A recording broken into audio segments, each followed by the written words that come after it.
Okay, I think we're ready for hops. Which, we're gonna go here first or here first? Yeah, it doesn't matter. We're at Breakside Brewery in Portland, Oregon, where a strange experiment is going on. The brewers just returned from a field a half hour south of here with a sack full of freshly picked hops. The delicate green flowers are shaped like little pine cones.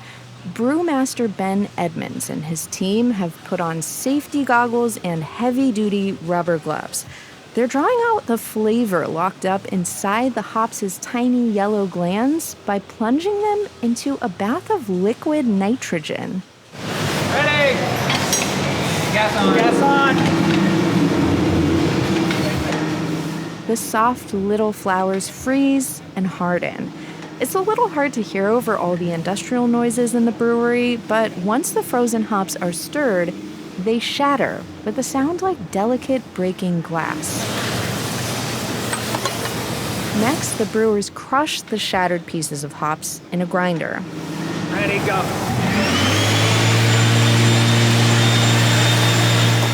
They carefully collect the shards in a sack and plunge it into a huge vat of beer. Just kind of guide that bottom in first. There you go. Bottom in first, Perfect. There we go. There we go. The result will become one of the hundreds of IPAs made every year in Oregon. I'm Jen Chavez, and you're listening to The Evergreen, a podcast about the place you call home.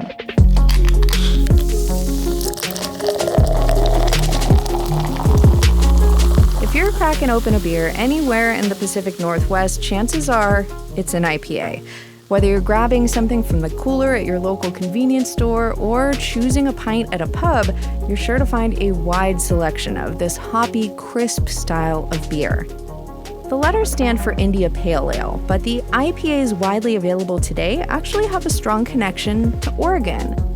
I'm going to turn the podcast over now to author and journalist Jeff Allworth to tell the story of how a specific variety of hops grown by breeders in Oregon changed America's beer scene, almost by accident.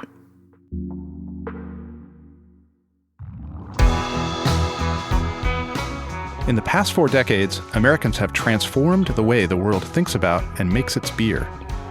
I've spent 25 years learning and writing about beer, and if you ask me, Oregon often gets overlooked when we tell the American story. That's because people tend to begin the story with the formation of the first craft breweries in the late 1970s. In fact, the story begins 2 decades earlier in a hop field in the Willamette Valley. Brewers have been adding hops to beer for centuries. They help to keep the beer fresher longer, add bitterness to balance the sweetness of the malt, and, of course, add flavor and aroma. Oregonians have been growing hops almost since the territory became a state. By 1902, Oregon led the nation in hop production. Some of the largest farms have been around for generations. In 1904, our grandparents planted the first crop of hops, and it was the first cash crop that came to the valley. Gail Goshi is the 3rd generation to run her family's farm near Silverton. Hop farms are unusual and really striking. The hop vines grow up these 18-foot trellises spaced out in neat rows. Walking through them is like passing through a green cathedral. You look up and you see these vibrant leaves and the little green cones ripening in the sun. It smells spectacular. In late August and early September, the fields are buzzing with workers harvesting hops. Goshi explained that Oregon is the perfect spot to grow hops because of our long summer days. It's day length that triggers the plant to go from being vegetable and just wanting to grow up to start to grow out, to put their arms on. The arms are where those hop cones and flowers are going to find their place. One of the hop varieties she grows on her farm is called Cascade. This was the hop that would ultimately inspire craft breweries, and it was created at Oregon State University. The OSU-based hop breeding program dates back to the 1950s. Northwest farmers grew and even exported many hops at the time, but most brewers felt they were inferior to European varieties. American breweries were importing European hops to add the delicate flavors and aromas that people preferred in their beers. Oregon growers had tried planting European hops, but they just didn't taste right when grown here. The U.S. Department of Agriculture created a program to develop new types of hops that would grow in the Pacific Northwest. So it came to the conclusion, hey, if we're going to get something that's going to work here in the United States, we've got to start breeding our own hops. John Henning is a hop geneticist who works for both the USDA and Oregon State University. Henning's predecessors at Oregon State named the hop variety they cultivated after Oregon's Cascade Mountain Range. It was really fun to talk to him and nerd out about hops. He introduced me to the rub and sniff test brewers and breeders use to gain insight into the differences in hop aromas. And we're just going to take a few of these hop cones, put them in our hands, and then rub the hands together like this, and then just bring it up to us and kind of smell what are some of the different aromas that we're getting from that. It's very citrusy. Very citrusy. I'm getting a lime citrus, if I were to identify the variety of citrus. Specific? Wow. Yeah, I think. I need to have you come out for hop harvest and help me out on this. Now, nearly every commercial hop grown in the U.S. comes from Oregon, Washington, or Idaho, and the United States accounts for nearly half the hops grown in the world. American varieties are highly prized these days, but that wasn't always the case. In fact, domestic breweries largely rejected Cascade when it first hit the market. And the funniest thing is that it was too flavorful for these major breweries. One of the major breweries here in the United States, the owner tried out a beer that had Cascade in it. And this particular day, he happened to develop a headache. And so this is a horrible hop. We don't like this. Get this out of my sight. We never want to see it in my facility again. So that was sort of the history for that particular brewery. And I think a lot of the others followed suit. So, all that effort to breed a hop plant that could grow in the Pacific Northwest, and it appeared to be a flop. Fortunately, all that changed when craft breweries came along. The earliest craft brewers founded their companies because they felt that most of the beer in the U.S. was too bland. They liked Cascade because it was so intense. I tell you, the Cascade grown in Willamette Valley knocks it out of the ballpark. Oh my God. They smell so good. I mean, they're luscious. Terry Farendorf is a brewer I've known for a long time. I've come to think of her as the most important American brewer of the modern era. She was a pioneering brewer and trained dozens of people who went on to start their own breweries. Most importantly, though, she founded the Pink Boots Society. It's an organization for women and non-binary beer professionals that has transformed who makes our beer. We have over 2,700 members worldwide, and it's not brewers. We decided women beer professionals. So if you work in the lab, if you're an accountant at Widmer Brewing, come on in. On top of all that, Farendorf was one of the earliest brewers to test the limits of Pacific Northwest hops. She was the founding brewer at Eugene's Steelhead Brewing. When the brewery opened in January of 1991, one of the 5 beers on tap became a cult classic and a hugely influential beer in the Pacific Northwest. It was an IPA called Bombay Bomber. People really liked it, and it had a pineapple grapefruit character, and I like to describe it as a party in your mouth. And I think I had them put that on the menu description at one point. But people were not really ready for the bitterness level, which was not super high, but at the time it was shocking. I remember Bombay Bomber, and I understand why it shocked people who thought beer meant Budweiser. It was so citrusy, full-bodied, and generally intense. For the uninitiated, it didn't even seem like the same substance as domestic lagers. This was the moment an American approach to brewing was born. It didn't look like the methods people used to make beer in Germany or the UK. Farendorf used a technique in which hops are steeped in finished beer. That method has now become ubiquitous. Hops contribute bitterness to a beer, as well as flavor and aroma, but brewers have to use them in different ways to coax out these different qualities. Americans like Farendorf started developing techniques that amped up everything hops could offer. And if you think of it kind of like a triangle, like we've just inverted it. That's Ben Edmonds, the brewmaster of Breakside Brewery. He's another brewer I've known for years.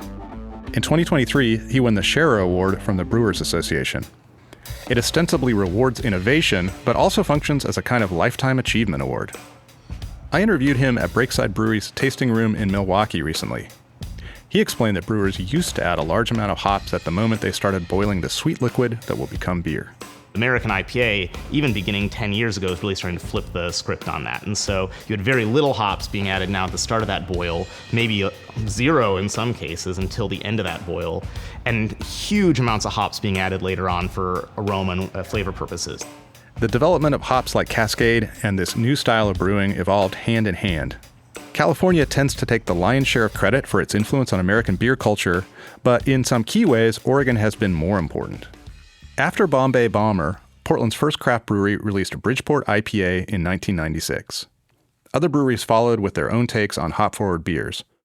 And as they became more focused on hops for their beers, brewers spent more time talking to hop growers. Matt Sandoval is co-founder and brewer at Portland's Living House. I caught up with him in the tap room next to the brewery in their large Southeast Portland warehouse space. He started his career in San Diego. He says he didn't really develop relationships with growers until he moved to Oregon. That's been a huge improvement in our ability to choose, what styles of hops we want to use for the next year and what exciting stuff might be coming up. We're actually talking to somebody about it and they're working on it. That relationship goes both ways. Gail Goshi, the hop farmer, is excited to work directly with the people who use her hops. Having brewers come out to the fields and walk the fields before harvest and be able to just kind of get their juices flowing as to what's happening, that's just remarkable for a farmer. It's something that is not traditional, and it happens in very, very few situations. Hop breeders also get a lot of input from both brewers and growers. As IPA becomes the signature American beer style, brewers are looking for new varieties that lend even more flavors to their beer. USDA hop geneticist John Henning has been busy responding to those needs. By working closely with the brewers, I've been able to come up with some lines that are super craft brewer focused. And one in particular has these chemicals that give the phenomenal flavors that we're all used to, your citrus, your passion fruit, tropical flavors, has 4 times the level of these chemical compounds as any of the other varieties that are out in the market. IPAs aren't unique to Oregon anymore, and in fact, they're far and away the most popular craft style in the United States. But they've been here longer than anywhere else, and that has shaped the way locals think about beer. Brewer Matt Sandoval doesn't take that for granted. So I've been here about 6 years now, and it's still every day really mind-blowing to me how unique this beer culture is to anywhere else that I've been. The general public is really into craft beer here, and that hasn't been a fad. It just sticks. Sandoval also said he's noticed a difference in the way Oregonians drink. It's related to the fact that most places that serve beer also serve food, which isn't the case in much of the country. It feels like the involvement of food keeps people a little tamer. It's a massive difference, and it's super noticeable when you first come here. I have to agree. Beer is a more integrated part of Oregon culture. It's not just associated with partying. If you walk into a pub or restaurant and look who's drinking, it might be 2 older ladies in the corner or a mom and dad out to dinner with the kids. Beer is a part of everyday life in Oregon the way it is in few other places. The local culture around beer and the enthusiasm for it has led brewers to find new ways to get the most out of local hops. Ben Edmonds at Breakside explained that the liquid nitrogen process we heard about earlier is a finishing touch for one of his beers. Basically, in the next half hour or so, we're going to be transferring finished beer onto it. It's going to recirculate. It's going to kind of pick up the flavor of those additional hops. And then it's going to get kegged off and be ready to serve. And it's kind of this beer that really celebrates and honors this year's hop harvest. I think of beer as a cultural product that tells you a lot about the people who made it. And I might be biased, but I think Oregon beer is the best beer in the world. It makes sense. Oregonians are drawn to local agriculture. We've seen rows and rows of hop trellises growing green in the sun every summer. And many of us have been drinking beer made with those hops for years. It's no wonder we push breweries to make ales with ever more of their green goodness. Oregon didn't entirely invent IPAs, but it's hard to imagine IPAs without Oregon. That was Jeff Allworth, journalist and author of The Beer Bible and other books. You can read an article he wrote about IPA and Oregon hops at opb.org. And And while you're there, you can also check out the Super Abundant team's video all about Oregon hop production. Thank you for listening to The Evergreen, a podcast from OPB. If you're here listening right now, you are part of our brand new podcast family. Help us grow by leaving a review on your favorite podcast app. Follow us there and, hey, tell your friends. Julie Sabatier produced this episode, and our technical director is Stephen Cray. He engineered this episode. The OPB podcast team also includes Mia Estrada and Sage Van Wing. Jeff Allworth, McGregor Campbell, and Jeff Kastner did the interviews you heard. The music in this episode is from Audio Network. If you have a question for us, please reach out. Email theevergreen@opb.org. I'm Jen Chavez. Catch you later.